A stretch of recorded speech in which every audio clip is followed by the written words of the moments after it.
He's a triple world champion with 27 Grand Prix victories. Jackie Stewart has just released a DVD biography, and the chance to watch his home movies from the good old days is something I jumped at. I'd have to say the Nürburgring. In 1968, it would never have been allowed today. In atrocious conditions, the German Grand Prix got underway. Dense fog and heavy rain had delayed the start for an hour, and even as they raced, visibility was little more than 100 yards. It was a good, clean, big win on the world's most dangerous, treacherous, exciting, biggest circuit the world's ever seen or will ever know. I'm dyslexic. I can't. If you give me instructions to get to Marble Arch from here, I couldn't get there. And yet I can remember now every braking distance, every gear shift, every corner of the Nürburgring. 187 corners per lap in those days, 14.7 miles or 23 kilometres. Now I can still do that now. It's banked in here. You were a young married man, Jack. You couldn't take full advantage of all the, excitement that was going on around you, perhaps. I think what you're referring to are attractive ladies. You being a racing driver understands that.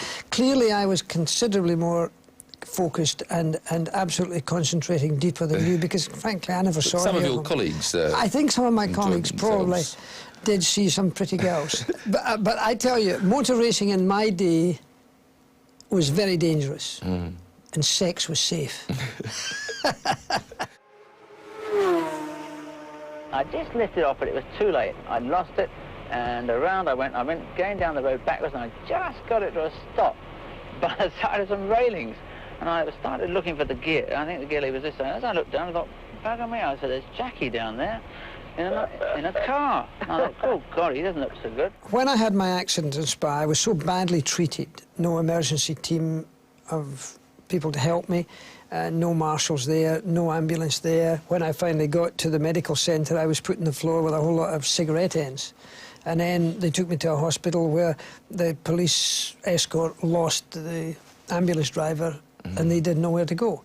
All of these things were very clear after they had happened and said, this can't go on. Danger. To some, it's pure box office. They think it's the risk that makes motor racing. I mean, Sterling Moss sort of often harks back to how, it's too safe now and the drivers don't respect each other enough. They drive into each other because there aren't any dangers. Do you think there's an element of truth in his argument? There is, because I'll tell you one thing which will kind of shock, I think, you and maybe some of our audience. Michael Schumacher makes more mistakes every Grand Prix weekend than any Grand Prix multiple world champion I've ever known. I mean, the number of times I went off in a Grand Prix in my entire career I could count in one hand.